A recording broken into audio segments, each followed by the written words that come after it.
Alors, comment est-ce qu'il se manifeste, notre enfant intérieur? Dans notre vie de tous les jours, il peut se manifester à travers le jeu, quand on joue, que ce soit avec des adultes ou avec des enfants, quand on retrouve vraiment cette joie de jouer, le plaisir du jeu. Voilà, c'est un moment dans lequel, par exemple, on peut être connecté à son enfant intérieur. Ça peut être aussi en pleine nature, quand on s'émerveille devant un beau paysage, devant un coucher de soleil. Dans ces moments-là aussi, notre enfant intérieur, il est là, présent avec nous.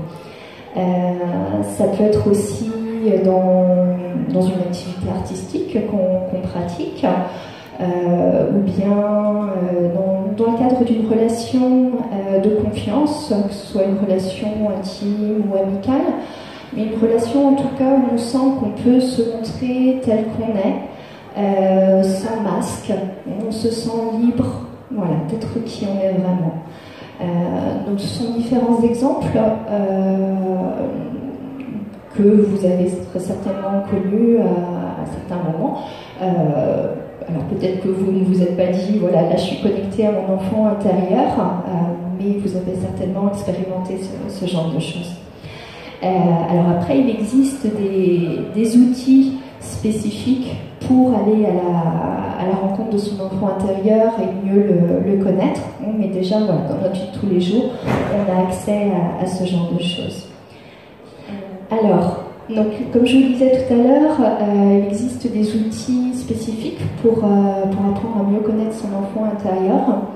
Et donc, les outils que moi j'utilise, ce sont des outils que j'ai découverts il y a un certain nombre d'années, qui sont le dessin et le dialogue à deux mains. Et la particularité du dessin, c'est que c'est un dessin de la main non dominante.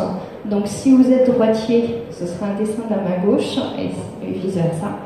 Et puis donc le dialogue à deux mains, où on va utiliser la main dominante pour représenter notre partie adulte, et notre enfant intérieur va nous répondre de la main non dominante.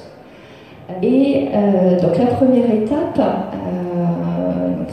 si on utilise ces outils-là, ça va être donc un dessin qui va représenter notre enfant intérieur. En fait, on va demander à notre enfant intérieur de se représenter lui-même tel qu'il a envie de le faire ce jour-là.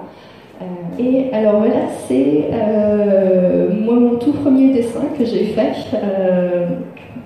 il y a un certain nombre d'années, quand j'ai voulu aller à la rencontre de mon enfant intérieur. Et à cette époque-là, j'étais pas très bien, j'avais des difficultés dans ma vie, c'était avant de devenir moi-même thérapeute. Et j'étais notamment dans une relation très compliquée dont je n'arrivais pas à me sortir, et je suivais même une thérapie. Et à partir du moment où j'ai commencé le travail en parallèle avec mon enfant intérieur, eh bien, j'ai fait une avancée en thérapie beaucoup plus rapide. Ça a vraiment été un outil très efficace pour moi pour retrouver la paix intérieure et avancer sur mon chemin personnel. Et donc j'avais certaines appréhensions quand j'ai fait ce premier dessin, parce que je me disais, mon Dieu, si moi je suis dans cet état-là en tant qu'adulte, mon enfant intérieur, comment il doit être? Et j'étais agréablement surprise de voir que, en fait, il était, en tout cas, voilà, à travers ce dessin, plein de vie, plein d'énergie. Là, je vous présente quelques dessins qui sont des dessins aussi réalisés par des personnes que j'ai accompagnées. Donc voilà, sur certains dessins, il y a beaucoup d'énergie, pour d'autres, il y aura peut-être un petit peu de tristesse. L'idée, c'est d'accueillir son enfant intérieur tel qu'il se présente à nous. Et puis, il peut arriver, comme sur ce dessin, qu'un enfant intérieur se représente sous deux facettes. Vous voyez, sur ce dessin, il y a un enfant plutôt joyeux, et puis on a l'autre enfant à gauche qui est peut-être plus triste, voire en colère. Ça peut arriver.